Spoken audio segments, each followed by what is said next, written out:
আজকে বানাবো নিরামিষ পটলের কোরমা রেসিপি, যেটি খুব সামান্য উপকরণ দিয়ে খুব সহজেই তৈরি করে নেওয়া যেতে পারে। নিরামিষের দিনে এটি বেশ ভালো লাগবে।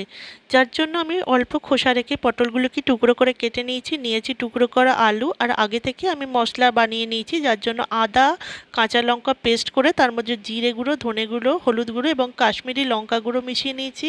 আর নিয়েছি কাজু পেস্ট, তার মধ্যে টক দই ফেটিয়ে মিশিয়ে রেখে দিয়েছি। এবার তেল গরম হয়ে গেলে পটলের টুকরোগুলোকে বেশ খানিকক্ষণ সময় ধরে নুন ও হলুদ দিয়ে ভেজে নিতে হবে, বেশ লালচে করে ভাজতে হবে। পটলগুলি বেশ খানিকক্ষণ একটু লালচে করে ভেজে নেবার পর আমি টুকরো করা আলুটিও অ্যাড করে দিলাম। তারপরেও এই খানিকক্ষণ সময় ধরে আলু আর পটল একসঙ্গে ভাজবো, যতক্ষণ না আলুগুলি প্রায় সিদ্ধ হয়ে আসে। তাতেই আলুটা অনেকটা নরম হয়ে যাবে। এবার আলু আর পটল ভাজা হয়ে গেছে, আমি এটি তুলে রাখছি।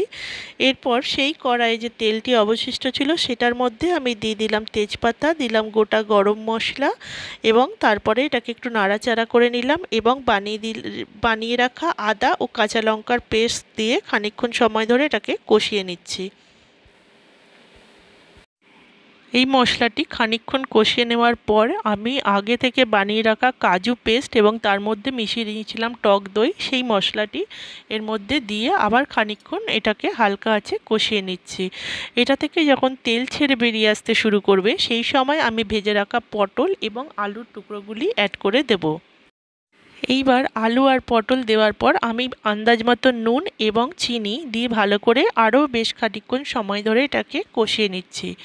তারপরে কষানো হয়ে গেলে আমি এর মধ্যে দিয়ে দিলাম অল্প পরিমাণে গরম জল। গরম জল দিলে সবজিটির টেস্ট অনেকটা ভালো হবে। তারপরে এই জলটি ফুটে গেলে আমি এর মধ্যে ঢাকা দিয়ে আরও 10 থেকে 15 মিনিটের জন্য সিদ্ধ হতে দিয়ে দিলাম। বেশ খানিকক্ষণ সময় ধরে হালকা আঁচে এটা সিদ্ধ হয়ে গেলে আলু আর পটলটা ভালো করে সিদ্ধ হয়ে যাবে এবং তারপরে আমি দিয়ে দিলাম নামানোর আগে অল্প পরিমাণে ভালো ঘি এবং গরম মশলার গুঁড়ো। এইবার তরকারিটি তৈরি হয়ে গেছে।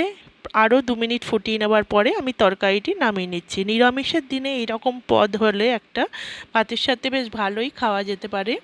আজকের রেসিপিটি আপনাদের সাথে শেয়ার করলাম। আপনাদের কেমন লাগলো জানাবেন। আমার চ্যানেলটিকে দেখার জন্য অবশ্যই লাইক, শেয়ার এবং সাবস্ক্রাইব করবেন। পাশে থাকার জন্য অনেক অনেক ধন্যবাদ।